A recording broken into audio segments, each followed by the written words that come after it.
Hello, my name is Jonathan and my partner is Chris, and today we're going to be discussing Bayesian UQ-SINDy. So, just to give a little introduction or motivation, so we often want to model the behavior of some physical systems from data, and typically this is done by the use of some physical laws. So, for example, using Hamiltonian variational principles, we would look at the motion of a particle in some potential well. And while these are nice and all, it's often typical to use more data-driven approaches to obtaining models from just observations. So a good example of this would be Kepler's laws. So Kepler just looked at observations of planets moving in the sky and derived laws for how these bodies moved through space. And this was actually done before we had Newton's laws of gravitation, which govern these dynamics. So recently, there's interest in using machine learning to model data. So, for example, we have been looking at autoencoded networks, NeuroODEs, diffusion models, and a bunch of other machine learning-based models to take a more data-driven approach to dynamics modeling. But SINDy is a really simple regression-based approach, and it learns dynamical systems from data just by using a sparse regression. And here we're going to be discussing UQ-SINDy, which is an extension of SINDy, which adopts a more Bayesian approach. So before we start UQ-SINDy, let's begin with discussing just SINDy itself. So consider some state x, which is dependent on time and of dimension n. And we have m observations of this state in this data matrix. Additionally to the measurements of the state, we also have measurements of the time derivative of the state. And so this can be obtained by either a finite difference or you can fit some kind of curve through your state and just analytically differentiate that. But regardless, once we have this information, the state and the time derivatives, the goal of SINDy is to find some uh, dynamical system x of dot of t, which best represents these observations. And so ideally, we want to see a sparse or parsimonious model, which uses as few terms as possible. And this argument is kind of made from the perspective of Occam's razor, which is the kind of idea that the best model to explain observations is often the simplest one. So SINDy works pretty similar to how we discussed regression in lecture. So given our observation of the state X, we expand this into a library or basis matrix, just like how we did with regression. And this can consist of a bunch of nonlinear terms, so like polynomials of the state, sinusoidal functions, any nonlinear functions. And so SINDy assumes that the dynamics can be modeled as just a linear combination of these basis functions. And so here, this phi or this theta matrix is a expansion of the state into this nonlinear basis, and we multiply it by this coefficient matrix, which we assume we can learn some sparse representation. So there are many different approaches to solving this optimization problem. So typically you could do L1 or lasso regression, which you look at the error of reconstruction. So here we have the L2 norm of the error of reconstructing this time derivative. And we also have a regularization term, which corresponds to the L1 norm of the model coefficients. And so this promotes sparsity of the coefficient vector. We can also use sequential threshold least squares, and this is actually what the paper discusses, which is you just perform regular least squares regression and you threshold out coefficients below a certain threshold. And then you repeat this process again for the non-threshold values, and you do this iteratively. So here is the overview figure from the paper from Brunton's group. But SINDy is just sparse linear regression applied to dynamical systems data. So here you have some true dynamical system, in this case, the Lorentz system that you get data from. And then you construct this optimization problem or this regression problem, perform sparse regression to learn this sparse set of coefficients, and then that gives you your identified system. So what UQ-SINDy is an extension of SINDy, which adopts a more Bayesian approach. And here the UQ stands for uncertainty quantification. So by choosing a prior distribution that promotes sparsity, you can perform Bayesian regression in a way that you get a sparse set of coefficients, just like how performing sparse regression in the typical manner. But unlike SINDy, you have uncertainty estimates of both the model parameters as well as the model predictions. So before we start discussing UQ-SINDy, I'm going to discuss some of these sparsifying priors. So here we have the spike and slab prior. And so this prior consists of a hierarchical or multi-level distribution, which consists of both a normal and a Bernoulli distribution. So here, beta j's refer to the coefficients of of some coefficient vector. And so the coefficients are distributed as this spike and slab distribution, where this Bernoulli distribution has this parameter pi, which is the probability that given lambda j is 1. And so if a lambda j is 1, then we get the slab or this normal distribution with variance c squared. And if lambda j is 0, then we get a spike, which is just a direct delta distribution centered at 0. And to illustrate, here's the spike in slab. And so this promotes sparsity by forcing all of the coefficients that are not to be in the model to have this spike distribution. And so what's nice is that about this is that analytically, the mean of this lambda j corresponds to some kind of inclusion probability or probability that a parameter is included in the model. However, one concern is that this function is not smooth or differentiable because of this spike, and this makes some optimization tasks or differentiation difficult. So because of this, the authors also look at this other distribution, or which is called the regularized horseshoe prior. And so this can be kind of thought as this smooth approximation of this spike and slab prior. So this also is this kind of hierarchical multi-level distribution, but it's a little more complicated. So it consists of this normal half Cauchy distribution and this inverse gamma distribution. So this parameter tau corresponds to global sparsity. So this shrinks the posterior distribution of all your beta values, so all of your coefficients. And this is controlled by this half Cauchy distribution and this parameter tau naught.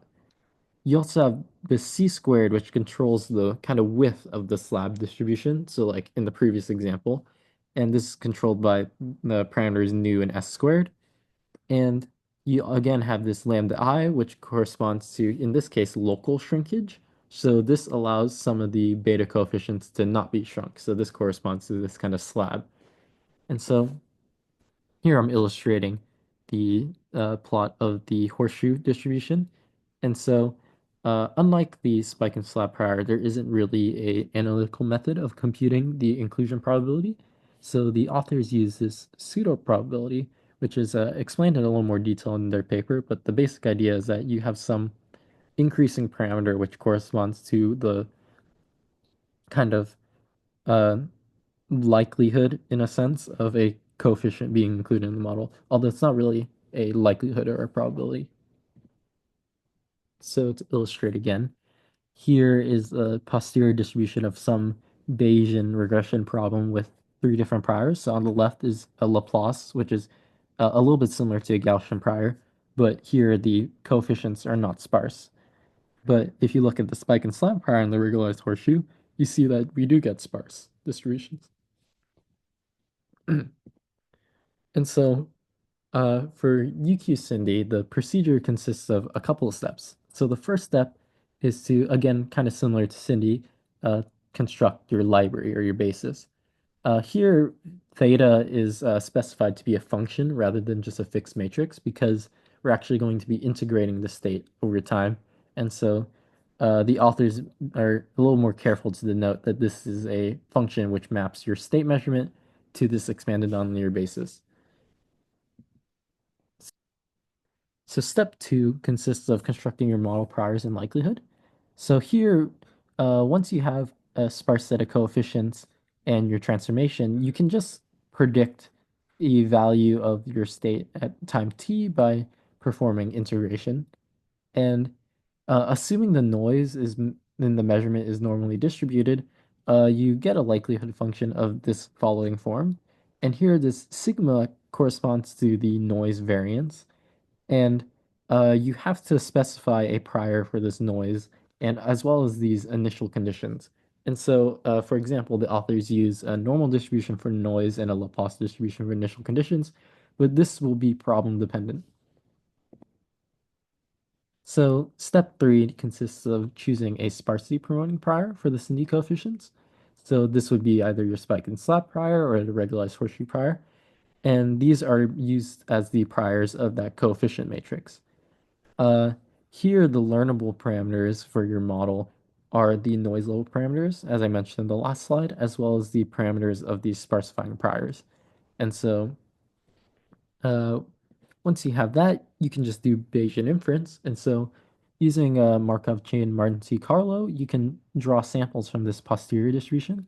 So this is a distribution of the probability of a given coefficient matrix, initial condition, and a set of model parameters given your data. And then this is just obtained from Bayes' theorem. And once you have this posterior distribution, you can just sample it to approximate the posterior predictive distribution. So this is the probability distribution of observing some state x at time t given your data. And this is for integrated over your model coefficients, your initial conditions, and your model parameters.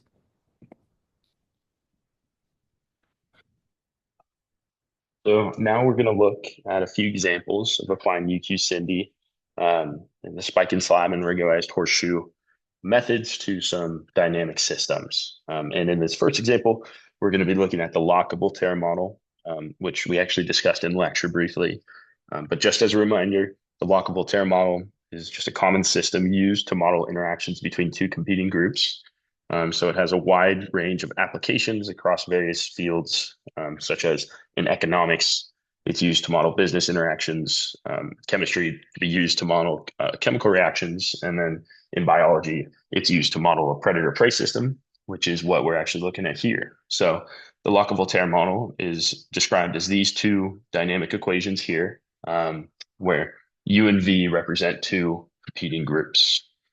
Um, and so we can write the SINdy model for these equations as such, where xi is our coefficient matrix that should contain the coefficients alpha, beta, gamma, and delta. And so through SINdy and UQ-SINdy, we're learning this coefficient matrix here. And we can also take note that the authors use a log normal prior for the noise and initial conditions down here. And the reason for that is because our system is confined to non-negative values, and log normal priors are commonly used to model measurement noise that's restricted to positive values.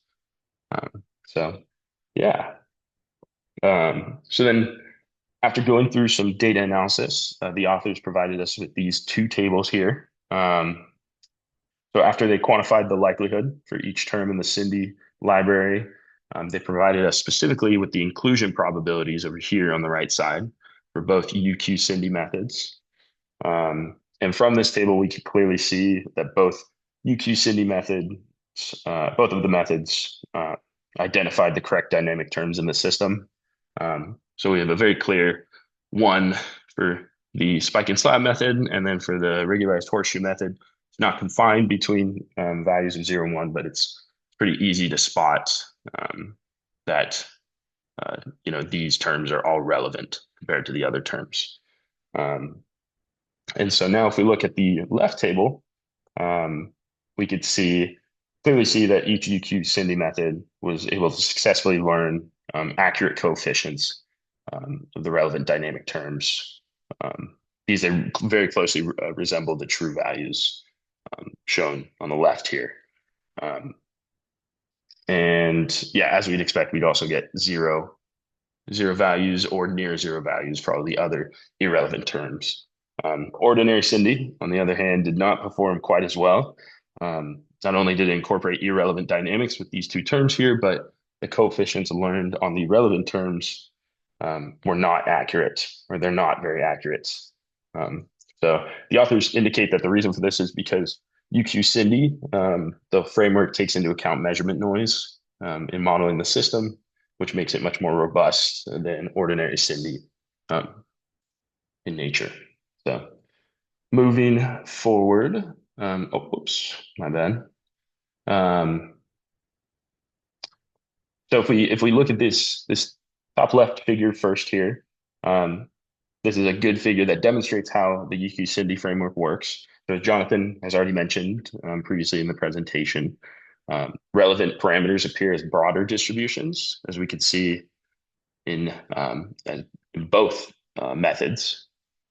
They appear as broader distributions, and they're centered at a value that is represents the true value of the coefficient, whereas all of the unimportant terms are centered at zero, and they have very tall and sharp peaks. Um, and then if we look at the bottom figures here, we can also see how much better the UQ-SINDy methods perform relative to ordinary SINDy. So just as a um, just as an just to describe the plot, so the X's represent observed data that these methods are modeling, while the shaded region displays the 90% credibility interval of the posterior predictive distributions, or the PPDs, with mean values displayed as dashed lines. And we could very clearly see that these dashed lines are performing much better than the solid line that it represents the SINDy model, especially at about like 7 seconds or so. It appears that SINDy kind of quickly falls out of phase with the true data, and then it no longer is able to accurately model the system, unlike our UQ-SINDy methods here.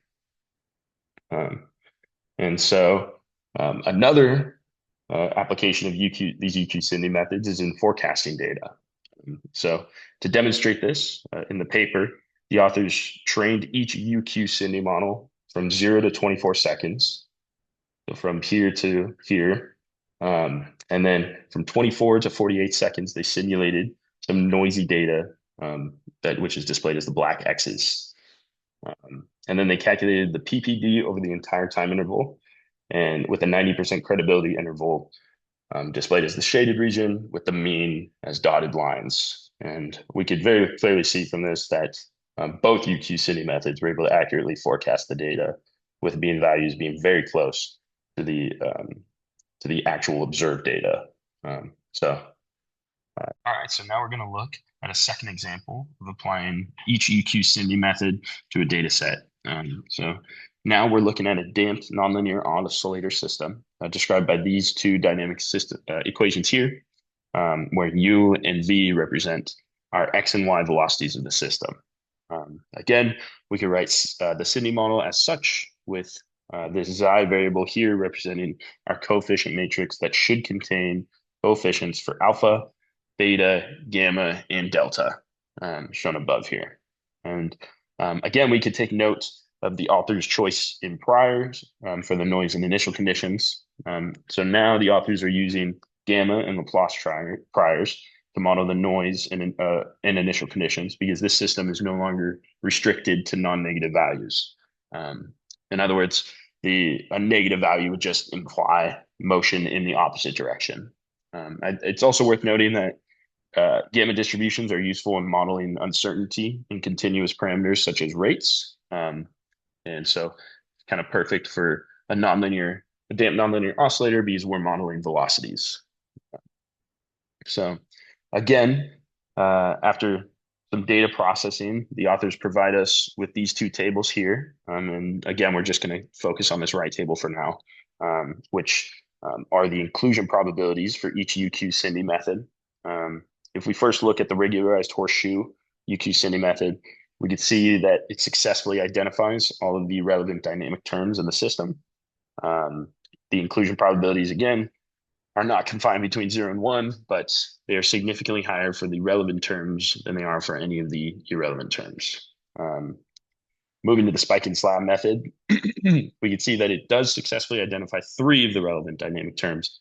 However, it does identify 2 more relevant terms right here that should not be included in our model, with inclusion probabilities very similar to our 4th relevant term here.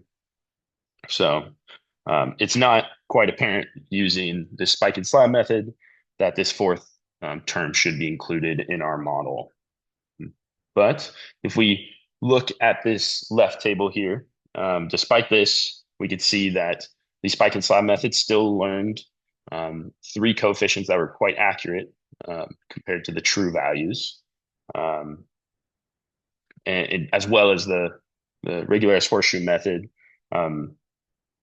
learned the coefficient values that were very closely resemble those of the true values. But both of these methods perform significantly better than than ordinary SINDy, where we could see, it identified all these terms as relevant, even though they're irrelevant, and the coefficients on the relevant terms are significantly off from the true values.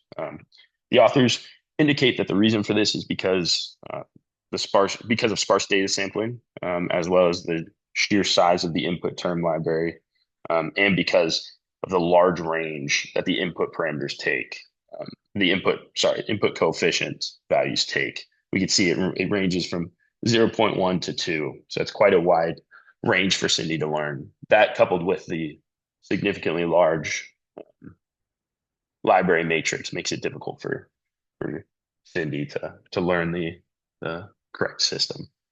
But again, if we look at the top plot here, we can see a good representation of how these UQ-SINDy methods work. Relevant parameters adopt broader distributions with means centered around the true values, while irrelevant terms have sharp delta-like spikes and are centered at 0. So we can see that represented by each of these distributions here. And then if we take a look again at the bottom plot here, we can see how well these UQ-SINDy reconstructions perform in modeling the system, with the mean of the posterior predictive distributions accurately modeling the observed data. We can see that the 90% credibility interval for this system, which is the shaded region again, is much tighter for this system, but that's expected only because of lower noise that was employed in the system.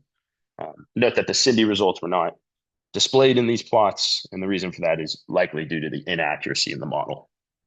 In regard to forecasting, the authors again trained their frameworks from 0 to 20 seconds and tested their model over the 20 to 40 second interval of simulated noisy data, displayed here as black X's in both cases.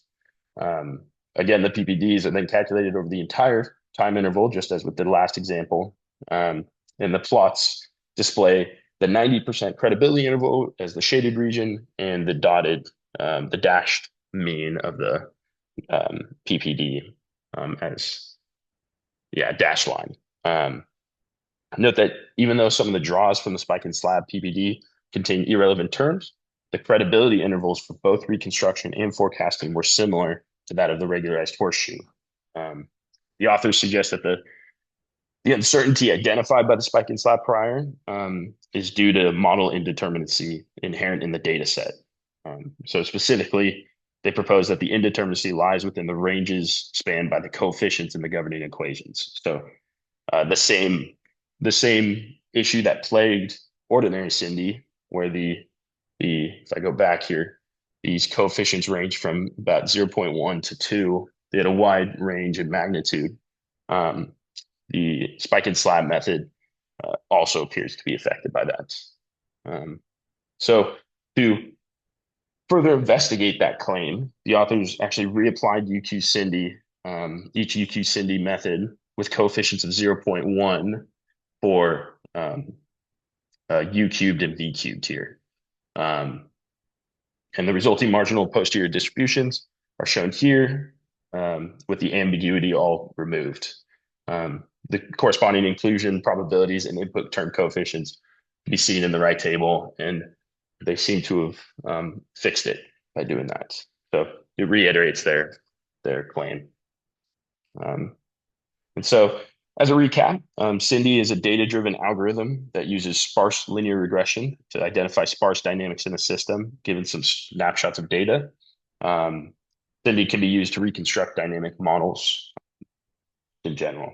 And UQ-SINDy extends ordinary SINDy by applying Bayesian analysis, by choosing sparsity promoting priors, like the spike and slab and regularized horseshoe priors discussed in this mini lecture. The UQ-SINDy framework can identify sparse dynamics through Bayesian regression, while also providing uncertainty estimations for reconstructed models. Thank you all for listening.